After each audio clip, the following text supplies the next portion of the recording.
So on Friday in lab, we had started to look at the anatomy of the cochlea. And one of the things to sort of remember about it, and I'll kind of remind you guys of it today in lab as well, is that it's just one structure that literally is rolled up on itself. When we look at it in cross-section, we see that cross-section recurring multiple times because it is rolled up. My afternoon lab, we used a roll of toilet paper to sort of illustrate that. But you could think about like fruit by the foot or something like that as well, right? One really long piece of candy, but when you roll it up and cut it in half, you see it multiple times in cross-section. And the same idea is true with the cochlea. The cochlea has three primary chambers in it. Two of them are continuous with each other. The other one is completely enclosed. So, we have our stapes right here that is in the middle ear. And we know that it's continuous with the cochlea via that structure called the oval window. So these sound waves are vibrating the stapes. The stapes is vibrating the oval window. And the vibration of the sound wave, that character of the sound wave, is passed into the cochlea. And specifically, it's passed into the chamber called the scala vestibuli. Okay?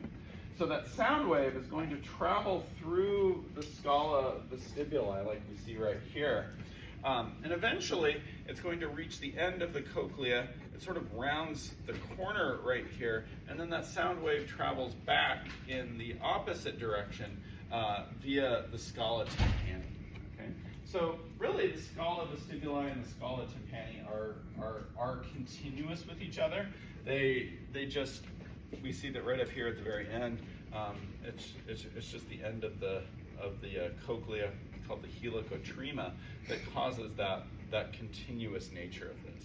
So the sound wave goes up, turns around, and then it travels back through that scala tympani. Ultimately, the sound waves sort of dissipate at this terminal membrane that we call the round window right here, and then they sort of go away from there. Okay. So those first two chambers in the cochlea are really one chamber. They're just separated by the cochlear duct. Okay? The cochlear duct is also sometimes called the scala media, and we'll take a look at that in lab today. So you have this enclosed chamber within the cochlea called the cochlear duct, and it has two primary membranes. The upper part of it is called the vestibular membrane, and the lower part of it is called the basilar membrane. You can see that we're pointing to that. And the basilar membrane is the important one, and we talked about this in lab on Friday because that's where we find the hair cells. Okay? So if we take a look,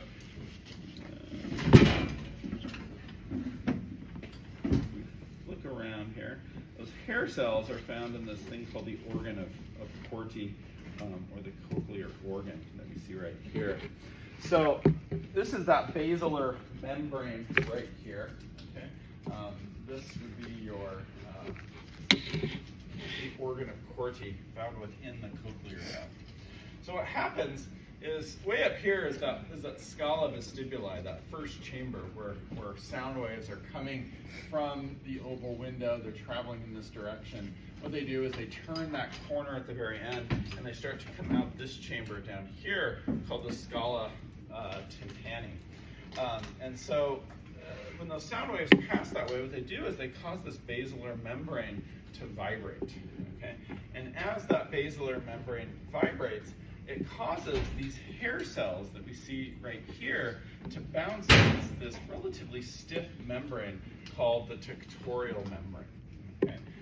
And that's what's going to start action potential, and it's going to give us a sense of hearing. Okay? Remember that we said on Friday that we have a couple of different groups of hair cells. We have the inner hair cells that are right here. These are going to be kind of closest to the end of the organ of Corti. And those inner hair cells are the ones that are responsible for hearing. Those outer hair cells don't really give us a sense of hearing, but they do work to sort of control the tension And if we have too much vibration, like from too loud of sounds, what we see is that those outer hair cells can hit this tectorial membrane. They can cause the basilar membrane to tension, and they can help to reduce the pressure on that. And on Friday, we looked at a couple of electron micrographs of hair cells that have been damaged from hearing loss. And we know that if those hair cells are hitting that tectorial membrane too hard, what can happen is they can eventually break off, and unfortunately they can degenerate. So we can actually have hearing loss as the result of too many loud sounds. Excuse me. Yeah. So the outer hair cells, do they protect the basilar membrane more, or the They protect the inner hair cells. Oh. They protect the hair cells from damage.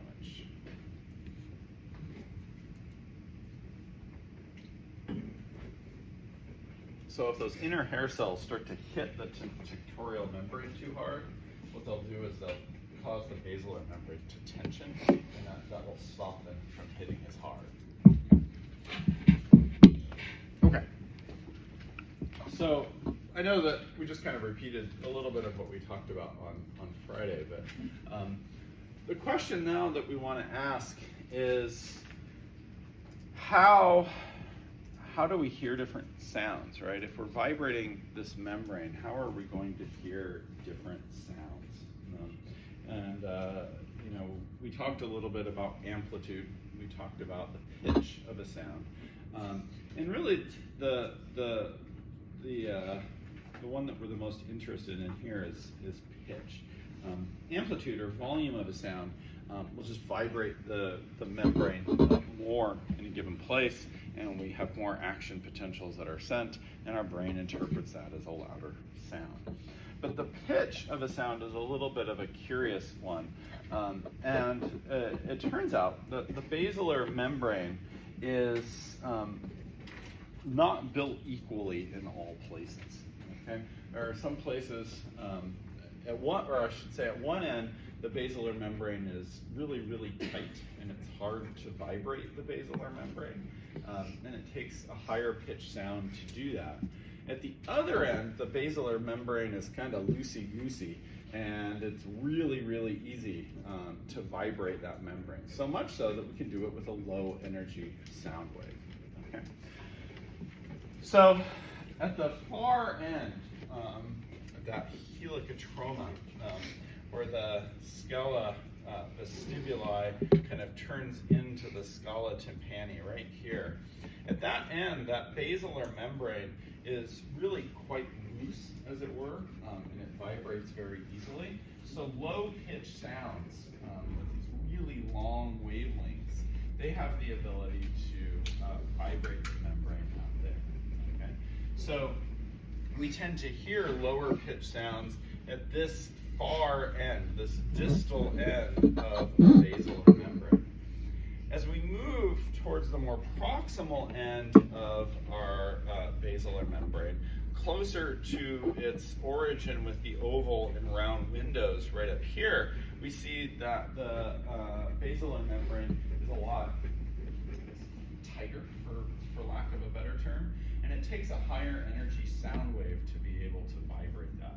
Those would be high-pitched sounds with really low or short wavelengths. Those are going to cause the basilar membrane to vibrate, and we tend to hear higher-pitched sounds in the more proximal part of our basilar membrane, right down here. Okay, so obviously there's a lot of in between there, right? Sound isn't just high-pitched or low-pitched. It can be somewhere in between. So that's why we have a fairly long basilar membrane that will accommodate our ability to hear sounds within a certain range. You guys have probably all seen, maybe in like real life or on TV at the very least, you've seen like dog whistles, you know, that only dogs can hear. You don't hear anything, right? They happen to be at a pitch that's high enough that doesn't cause our basilar membrane to vibrate at all, right? Our basilar membrane doesn't respond to sounds at that pitch, and as a result of that, we don't register any sound when that occurs because there's no vibration of the basilar membrane. dog's basilar membrane, though, is a little bit different than ours, and it does vibrate in response to that pitch of sound, and as a result of that, it's able to hear that sound over. Right? So, I don't know, and that would be an interesting question to ask, whether they just have a longer basilar membrane, or if it does have sort of a different sort of resonance than ours does. I don't really know if it's necessarily longer or not, but it's a great question. I don't know the answer to that. That'd be a good short answer question on a test. But anyway, so our ability to hear pitches of a certain sound just depends on whether or not our basilar membrane is able to vibrate in response to those sound waves. Okay. So I included kind of the Reader's Digest version of hearing on this slide. I think it can be helpful to sort of read things in different ways, the long way versus the short way. I think we'll probably all explaining this to each other using the sort of shorter version. So I included on this slide just a really quick summary of sound transduction and the way that it's going to work in response to sounds of different pitches. So I included that kind of for reference and just kind of a quick study guide as you guys are kind of going through this. Okay, so we, as I mentioned, we have been moving relatively quickly. And this kind of does get us through just about everything that I really wanted to mention. This diagram, of course, shows those three chambers in cross-section. So you can see the vestibuli and the skeleton tanni that are continuous with each other. And then that cochlear duct or scala media that's completely enclosed. And that's where we find the spiral organ or the organ of Corti that is enclosed with those hair cells. Probably one of the first things we'll do today in lab is we'll go ahead and we'll take a look at that under the microscope. And you'll see that you can indeed see those three chambers very, very well, as well as a tectorial membrane. Depending on the slide, you might even be able to see hair cells and things like that. Right? All right.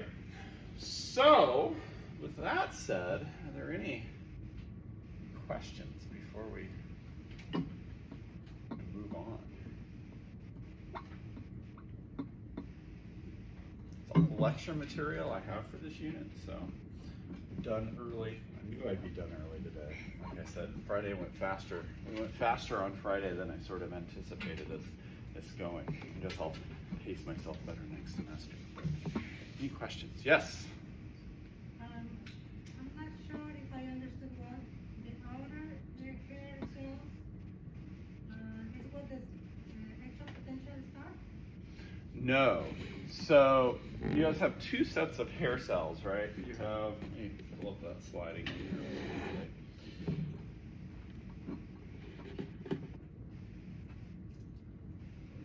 Look at this guy. So you guys have two sets of hair cells. You have the outer hair cells that are right here, and then you have the inner hair cells right here.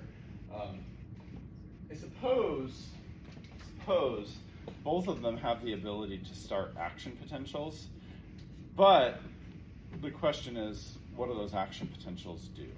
Okay, the inner hair cells are going to be directly related to hearing. Okay, this information is sent to your brain. You interpret that sound or those action potentials as sound. Okay, the outer hair cells. Think of them as sort of like a safety valve. So what happens is that if we start to have a too high of an amplitude of sound and this basilar membrane starts to vibrate too hard, it can cause those hair cells to break off, and because they're hitting this tectorial membrane too hard. So what we have to do is we have to apply more tension to the basilar membrane to prevent those from hitting as hard, right? And so those outer hair cells kind of monitor that, and they work to protect the inner hair cells so that we don't lose our sense of hearing. We have sounds that are too loud. So both receive the sound or No, no? only the inner. Only the inner. Only the inner, yeah. The outers are just monitoring how hard those hair cells are hitting the tectorial membrane. Right, so we've got a couple of different places. This is another good exam question. We've got a couple of different places in which we can monitor the volume of a sound, as it were, and protect our sense of hearing. Our outer hair cells are one. Do you guys remember the other one? We talked about it on Friday. You guys want to take a minute and talk about it with each other. Think about the other place that we're able to sort of apply tension to the system so that we don't have as much vibration occurring. If you want to take a minute and talk about it, you can. Do that. Where else do we apply tension to the system so that we don't lose our sense of hearing? Tell you what, I'll set a timer for a minute.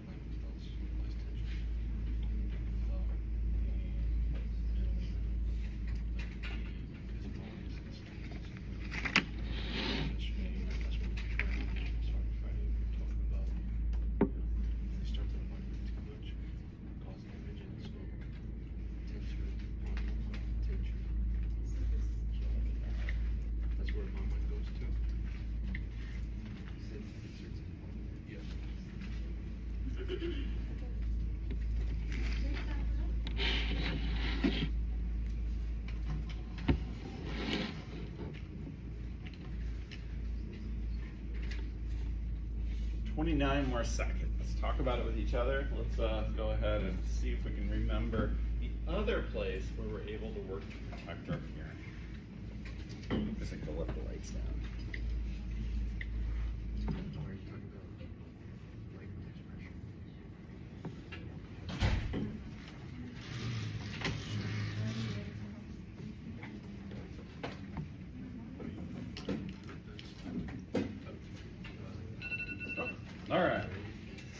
All right, so remember that sound or hearing is, sound travels in a wave, and what we're doing is we're essentially hearing by causing different things in our ear to vibrate, right? And it really is a chain of events, starting with the tympanic membrane all the way to that basilar membrane that's in our cochlea. We have this vibration being passed from thing to thing to thing. Too loud of a sound can cause some of these things to vibrate too hard, which can cause damage. That's why we see that we have those outer hair cells that can cause the basilar membrane to become more tension to help to prevent damage to those hair cells. What's the other big thing that we see in our ear that helps us to apply tension and thus reduce the force that these things are vibrating with? Anybody come up with an answer?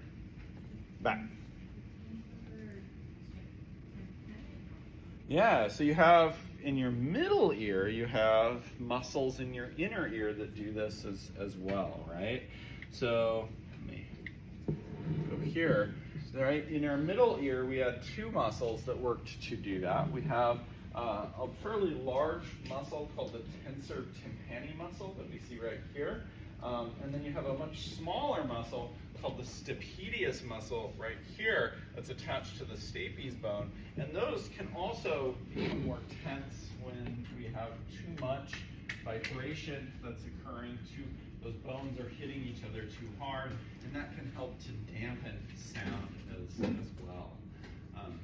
I suppose it's conceivable that you could have those bones vibrating so hard from too loud of a sound that they could hit each other hard enough and actually break. I don't know that I've ever necessarily heard of that, but I suppose it's a conceivable thing. So we have these two muscles that are working to help to kind of apply tension to these bones and just reduce the force that they're applying to each other. And that hopefully will preserve our sense of hearing, right? So it is. Did anybody else get those as an answer? Yeah, you guys came to that? I see some hands going up. Good, okay. So it's good to think about not only the anatomy of this, but also start to think about different ways in which we're sort of regulating these processes as well, right? I know that I mentioned these in this unit, but as we get to the endocrine system in Unit 2, and we start moving into other organ systems, we're going to be spending a lot more of our time talking about regulation of physiological processes as well as just simply how they work. Okay? Because we have to regulate things in order to stay within homeostasis, right? So we're going to be talking a lot more about regulation as the semester sort of goes on. But yeah, this middle ear does also have a regulatory thing, these muscles, the tensor tympani and the stapedius muscles, in order for us to sort of kind of work through this. Good job. What's up? If you were to ask a question like, how could this be regulated, could you also talk about the pressure that could be applied to the tympanic cavity by like the pharyngotympanic tube? Sure. I mean, that's another way that I suppose we sort of regulate those sorts of things, especially when we have big changes in air pressure, for sure. Yeah. I suppose if I was asking specifically about regulation of like really loud sounds, I don't think the pharyngotympanic tube does a lot in that regard. But in terms of regulating our sense of hearing, yeah, for sure, it definitely plays a role. So let's talk about the pharyngotympanic tube a little bit. So it does have to do with a lot with the pressure on the tympanic membrane. What's the scenario that you'd come to, or that you'd run into the most commonly that might change pressure on the tympanic membrane? Altitude, right? Changing elevation, right? That's really the biggest place that we're going to see a big change in pressure on the tympanic membrane. Barometric pressure or atmospheric pressure changes every day just a little bit, right? I mean, even here in Riverside, it can change a little bit here and there every single day, probably, based on weather patterns and stuff like that. More often than not, though, unless maybe you had an individual who was particularly sensitive, more often than not, it's not enough of a change to cause really anything noticeable for an individual. The big, rapid changes in altitude are definitely ones that you're going to encounter. Now, flying on a plane is probably one of the best places to experience this, because that's almost an instantaneous change in altitude, because what they do is they have to pressurize the cabin of the airplane for your comfort during a flight. So even though you're flying at around 30,000 feet of elevation and the pressure is greatly reduced, they have to apply pressure inside of the cabin to be able to make you comfortable. If you were the same pressure that you'd experience at 30,000 feet, you'd all be passed out. So does anybody know what altitude roughly they pressurize the internal cabin to? Unless I'm mistaken, I think it's around 8,000 feet of elevation is about what they're doing. So they're giving you some elevation. So when they pressurize it prior to takeoff, especially here in Riverside, or if you fly out of Ontario or Orange County or LA, you're essentially going from sea level to almost 8,000 feet of elevation almost instantaneously when they pressurize the cabin of the airplane. So that's why you have to pop your ears very quickly when you're on an airplane. So it's kind of an interesting one. There's all sorts of interesting things with airplane flight. We'll talk about some of them when we get to the respiratory system as well.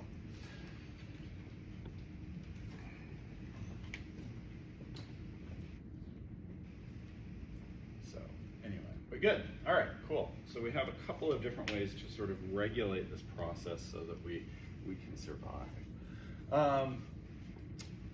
Let's see here. What else? Any other questions? Any questions about any of this stuff? Yeah. I just have one question regarding the lecture. Yeah. How many questions did you mention for the students? I don't know. I usually aim for around 30 to 35. Oh, okay, not like 100. That's for lecture exam 2. I'm kidding. It's not true. Okay. That's not true.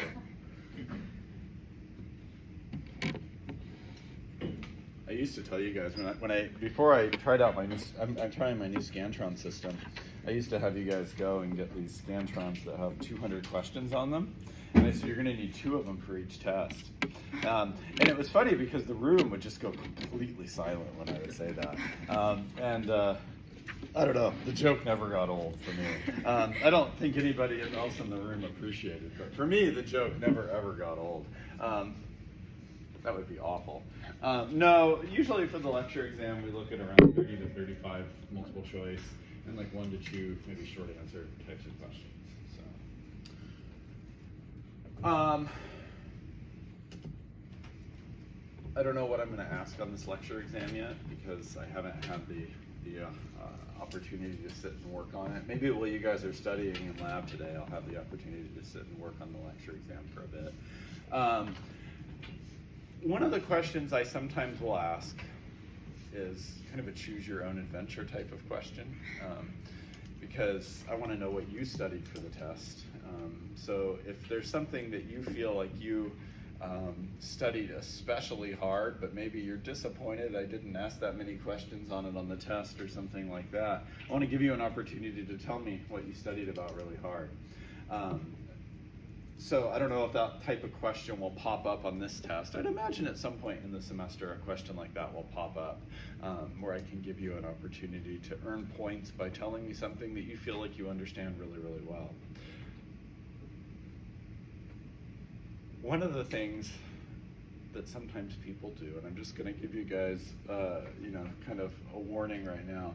Sometimes I'll say, tell me about something that tell me all about something that you studied especially hard for this test, right?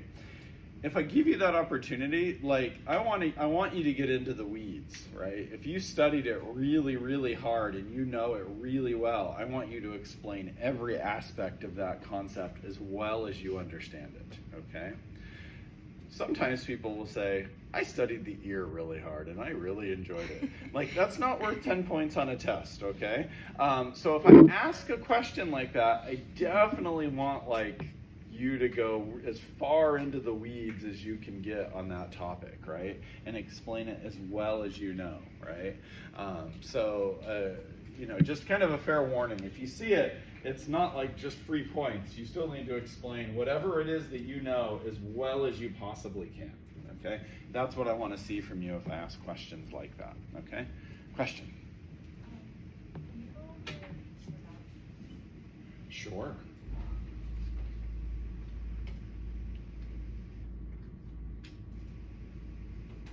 Okay. Okay.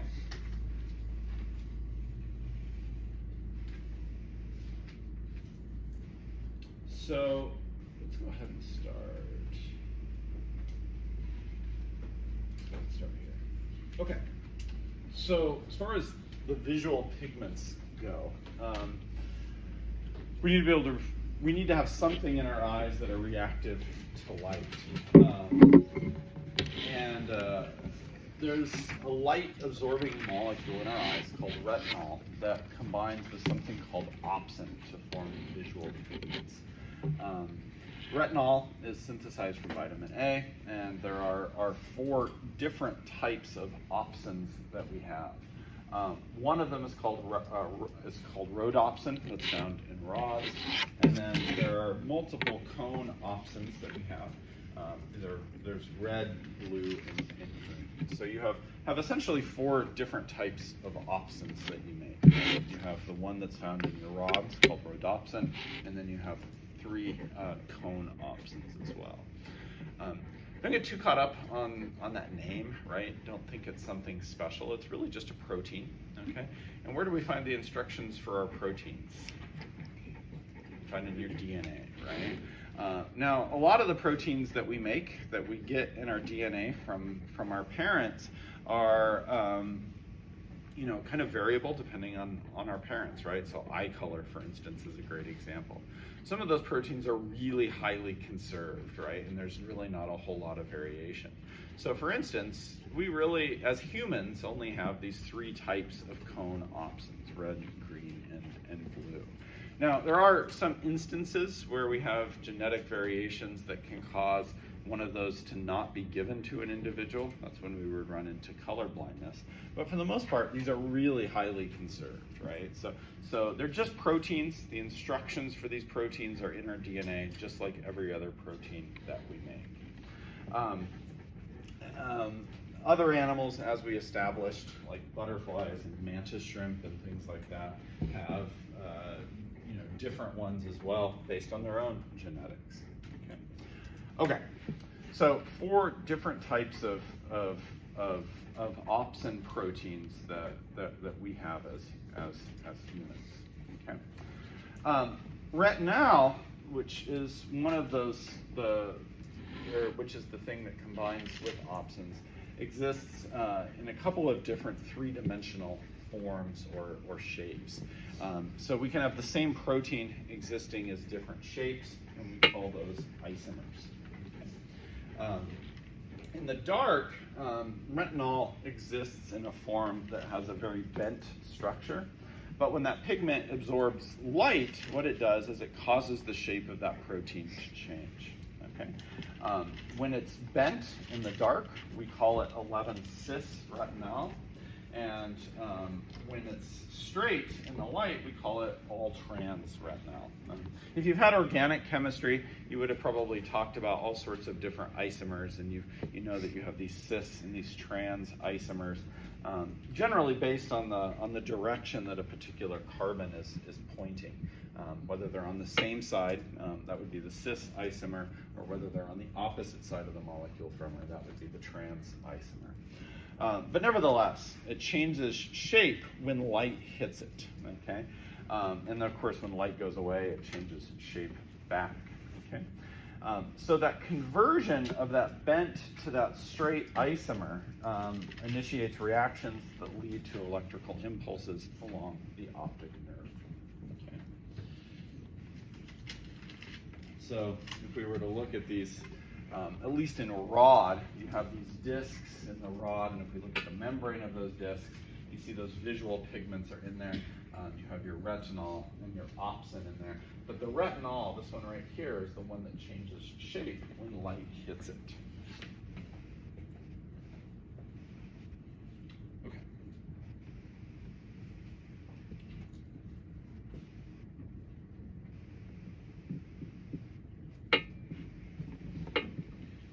Okay.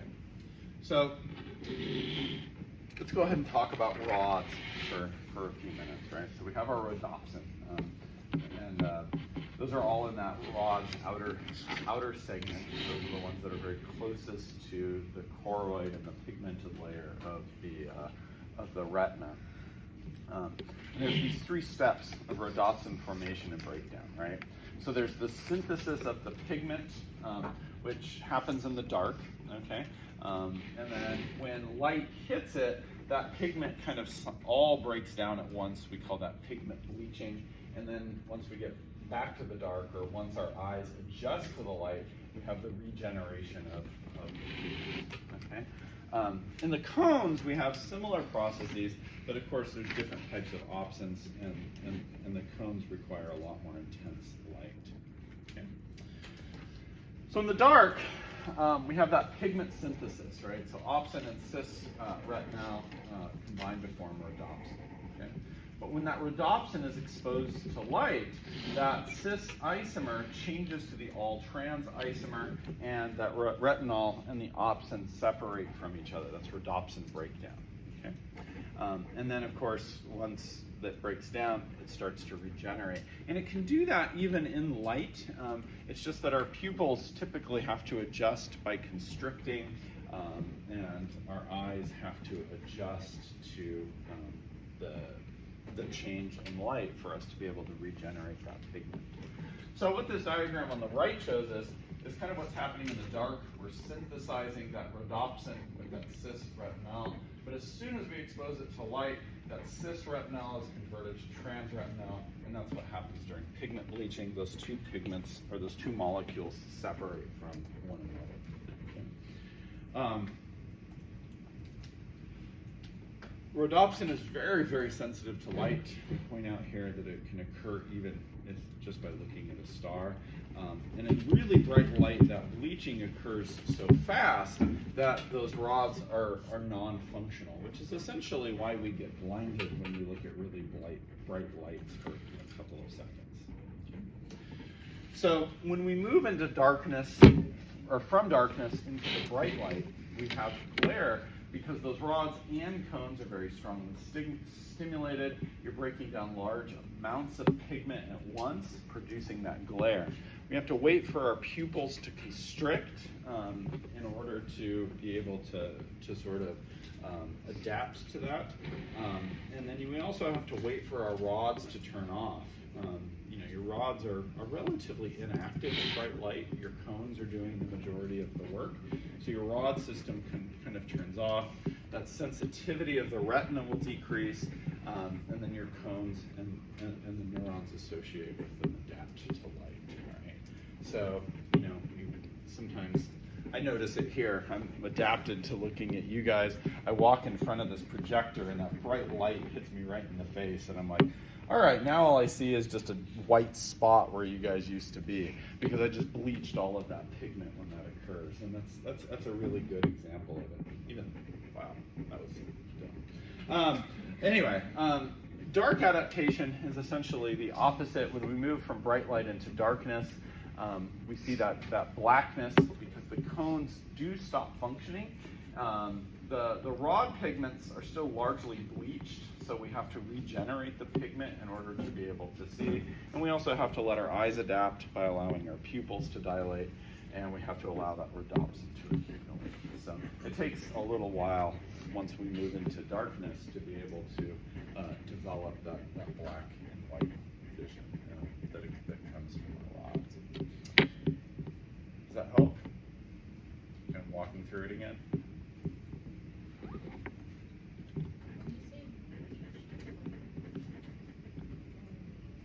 I mean, it's just the name that we give to it. What we're doing is we're just breaking down almost all of that pigment at once. So, you know, when you bleach something, you know, it turned like a piece of fabric, it just turns white, right? So what we're doing is when you have that flash of light and all you see is just light colors in your field of view, we just call it bleaching. But there's not actual bleaching that occurs. We're just referring to the fact that we're breaking down all of that pigment at once, and you just see white light as a result of that. Do what now? So it's basically just light over the rods. It's just light hitting those very sensitive rods, and we're breaking down all of that pigment at once. And as a result, you just see white for a couple of seconds. Yeah, it's not actual bleaching. It's just a colloquial term that I guess we use for it.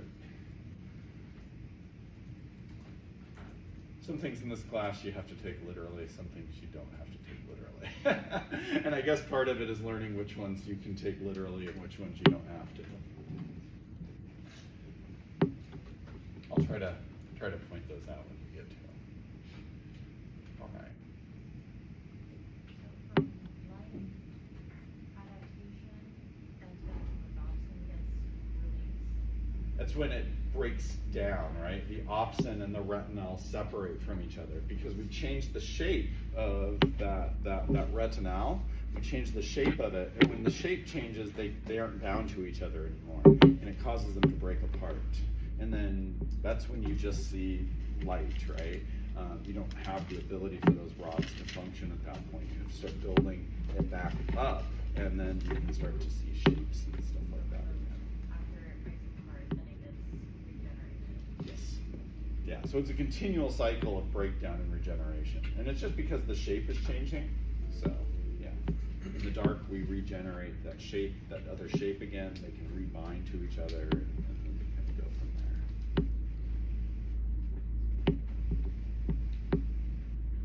Okay. Anything else?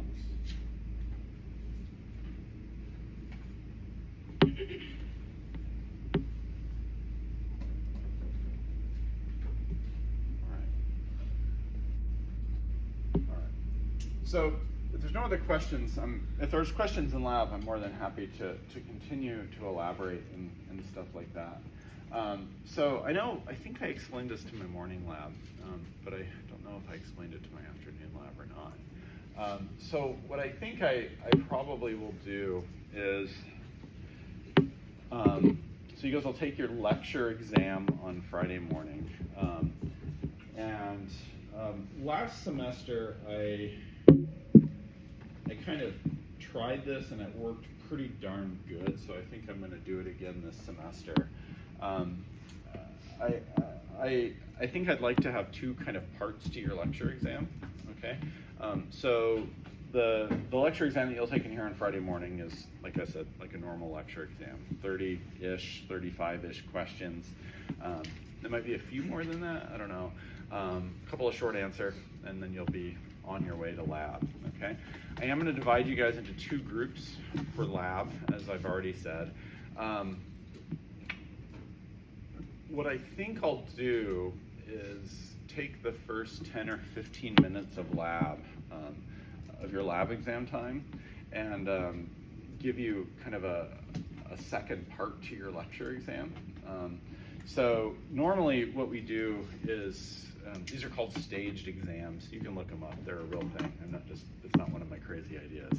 But what you would normally do in a staged exam is I would take some questions from the lecture exam that you had just taken, okay?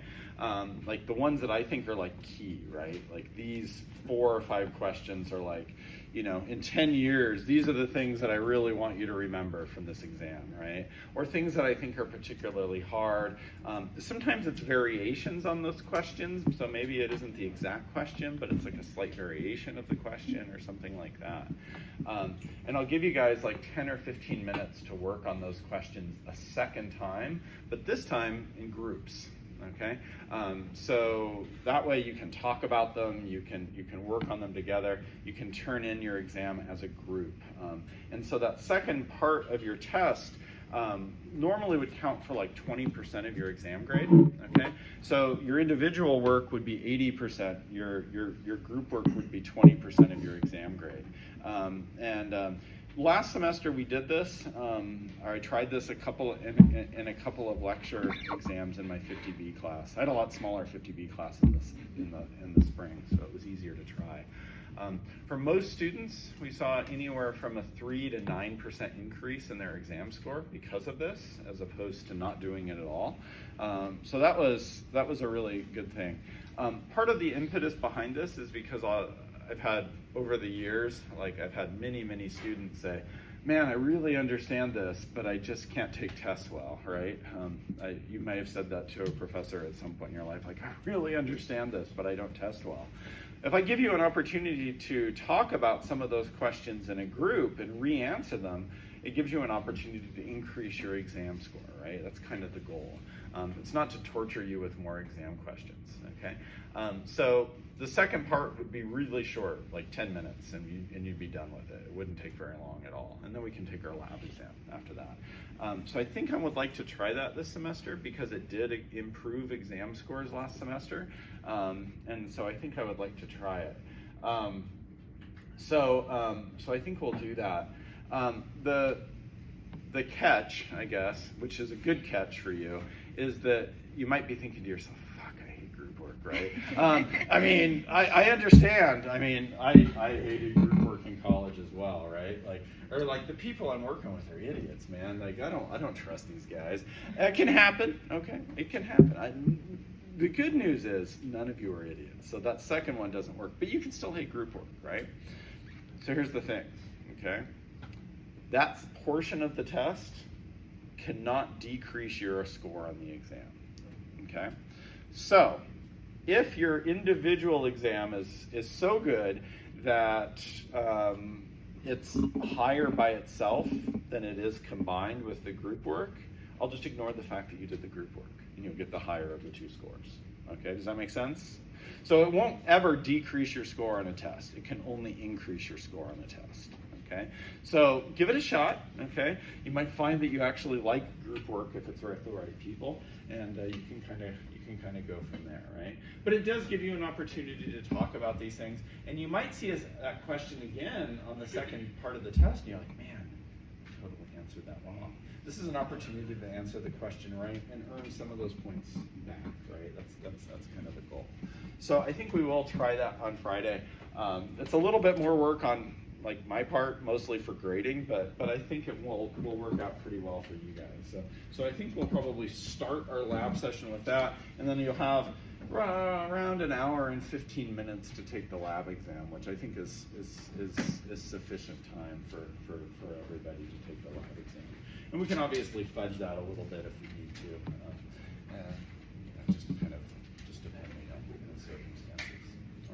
we're the only class scheduled in that room that day, so we can fudge as much as we need to make sure you guys get through stuff. All right. Okay. So we managed to talk for an hour. That's awesome. I didn't have to let you guys out early, but let's go ahead and break right now. We'll get to lab. We'll take a quiz on the eye, and then what we'll do is we'll talk a little